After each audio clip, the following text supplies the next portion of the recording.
আমরা কোনো বিজয় উল্লাস করব না। আমাদের দায়িত্ব অনেক বেশি, কর্তব্যের বোঝা অনেক বেশি। বিজয় উল্লাস করার মধ্যে দিয়ে আমরা কোনো উত্তেজনা সৃষ্টি করতে চাই না। আর এই বিজয় আমাদের কাছে প্রত্যাশিত ছিল।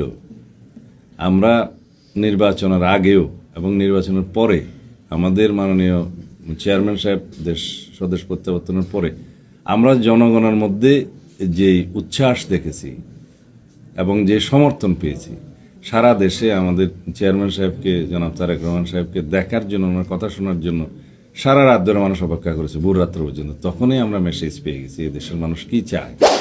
চকরিয়া পেকুয়া তো সারা দেশেরই একটা অংশ।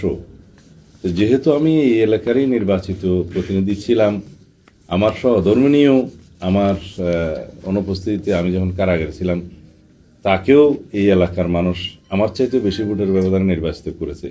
সুতরাং তাদের প্রতি আমার দায়বদ্ধতা অনেক বেশি।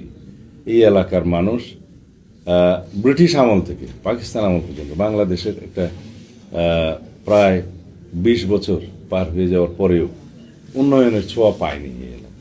আমার এখানে শৈশব কেটেছে, কৈশোর কেটেছে।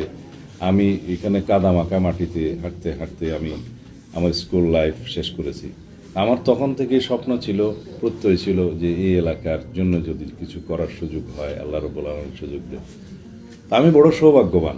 আমি জীবনে অনেক স্ট্রাগল করেছি এই দেশের জন্য। আমার প্রায় জীবন বিসর্জিত হয়েছিল। আমি অনেক বেশি ডেমোক্রেটিক স্ট্রাগল করেছি, গণতান্ত্রিক সংগ্রামে। কিন্তু তারপরেও আমি অনেক সৌভাগ্যবান। আল্লাহ রাব্বুল আলামিন আমাকে কখনো পরাজয়ের মুখ দেখায়নি, গ্লানির মুখ দেখায়নি। আমি বিজয়ীর বেশে এই দেশে ইজ্জতের সাথে, সম্মানের সাথে প্রত্যাবর্তন করতে পেরেছি ফেসিবাদ মুক্ত বাংলাদেশে। এই শুকরিয়া আমি আমার শেষ মুহূর্ত পর্যন্ত আদায় করে যাব।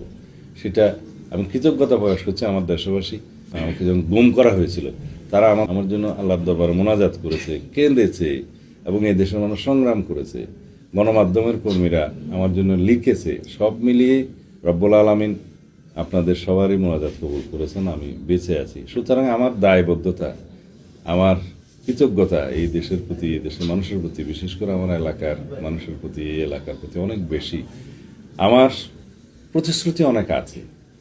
আমি চেষ্টা করব প্রতিশ্রুতির চাইতেও বেশি অনেক জনপ্রত্যাশা পূরণ করার জন্য।